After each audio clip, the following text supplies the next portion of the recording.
ये है रामू धोबी। आज इसका गधा जंगल में कहीं खो गया है और वह उसे ढूंढने आया है।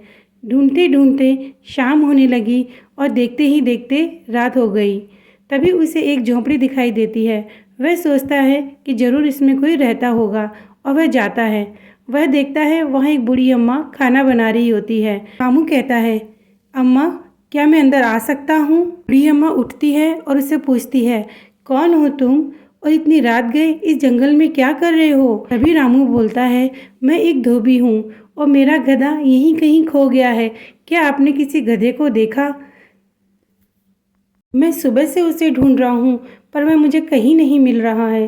तभी अम्मा कहती है, नहीं बेटा, मैंने तो आज सुबह से किसी गधे को नहीं देखा। तभी अम्मा कहती है, तुम सुबह से घूम रहे हो तो ज़रूर भूखे होंगे, लो खाना खा लो। खाना खाते खाते रामू अम्मा से पूछता है, अम्मा तुम यहाँ अकेली रहती हो, क्या तुम्हें शेर बघेरों का डर नहीं लगता? अम्मा बोलती है, नहीं, मुझे किसी शेर, चीते या बघेरे किसी का डर नहीं लगता, बस मुझे तो एक टांडा टपकड़ा का डर लगता है। दोस्तों, यहाँ टांडा टपकड़े का अर्थ है, राजस्थान में बहुत पहले बारिश को टांडा टपकड़ा कहा जाता था।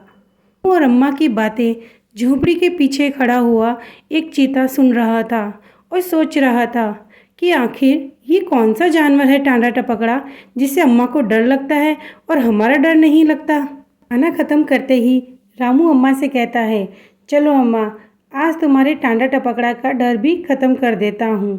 इतना कहकर वह झोंपड़ी के ऊपर चढ़ गया और झोंपड़ी को सही करने लगा जिससे कि बारिश का पानी अंदर ना आए। झोंपड़ी सही करते करते रामू फिसला और चीते पे जा बैठा। चीते ने सोचा, अरे बाप रे, मेरे पे तो टांडा टपकड़ा आके बैठ गया, अब ये मुझे खा जाएगा, और जोर जोर से जंगल में भागने लगा। और रामू ने सोचा कि मुझे मेरा गधा मिल गया। अंधेरे में दोनों ही एक दूसरे को नहीं देख पा रहे थे। रामू चीते को अपना गधा समझकर उसके कान मरोड़े जाए और गांव की तरफ ले जाने की कोशिश करे। चीता सोचता है कि टांडा टपकड़ा आज तो मुझे खाकर ही मानेगा। तभी अचानक आसमान में बिजली चमकती है। तभी रामू देखता है कि ये मेरा गधा नहीं, ये तो एक चीता है। ये देखकर रामू भी पसीने पसीने हो गया कि अब तो ये चीता मुझे खा के ही दम लेगा। हालात ये थे, चीता डर रहा था रामू से और रामू डर रहा था चीते से। तभी अचानक एक बड़ा बरगद का पेड़ आता है। रामू आव देखता है न ताव और उस पर लटक जाता है और अपनी जान बचाता है। और इस तरह से दोनों अपनी जान छुड़ाकर अपने अपने घर को चले गए। कहानी अच्छी लगी हो तो चैनल को ज़रूर सब्सक्राइब कीजिएगा और वीडियो को लाइक और बेल आइकन को ज़रूर प्रेस कीजिएगा।